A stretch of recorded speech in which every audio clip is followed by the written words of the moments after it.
ગુજરાતનું એક એવું ગામડું જે ભલભલા શહેરને આંચી દે, જેની બેંકો હજારો કરોડની એફડીથી છે છલોછલ, શેરીએ શેરીએ ભવ્ય બંગલાઓ અને ઘેર ઘેર એનઆરઆઈ. આ ગામ એટલે ધર્મજ, જેને દુનિયા ચરોતરના પેરિસ તરીકે ઓળખે છે. ગુજરાતના ગામડાઓ વિશે આપણે જાણીએ છીએ. આજે આપણે એવા એક ગુજરાતના ગામની મુલાકાતે આવ્યા છે જે ગામ મિલોનિયર્સ ગામ તરીકે ઓળખાય છે. આ ગામ ધર્મજ ડે તરીકે ઉજવણી કરે છે. આ ગામની ઓળખ વૈશ્વિક સ્તરે કેવી રીતે પહોંચી, આવો જાણીએ ગામના લોકો પાસેથી.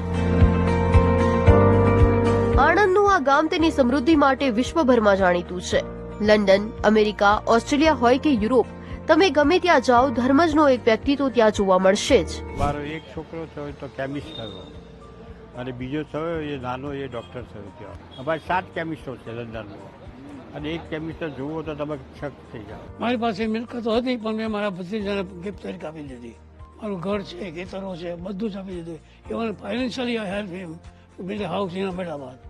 અમને જે વૈશ્વિક દ્રષ્ટિ મળી 1895 પછી, અમારા એક વડીલ પાસે મેં વાત સાંભળેલી કે ત્યારે આણંદ રેલવે સ્ટેશનથી મોમ્બાસાની ટિકિટ મળતી હતી.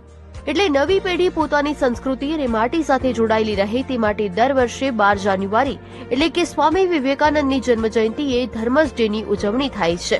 ધર્મજ ડેનો પર્પઝ કેવો છે કે બધા ધર્મજના ભેગા થવાનું, ભેગા થઈને સાંજે બધા એકબીજાને મળે, જમવાનું, બધું સાંસ્કૃતિક પ્રોગ્રામ હોય છે, અમુક નાટકો ને બધું બોમ્બેથી લાવે છે, બધું સાથે 5-6 કલાક સાથે રહેવાનું અને મજા કરવાની.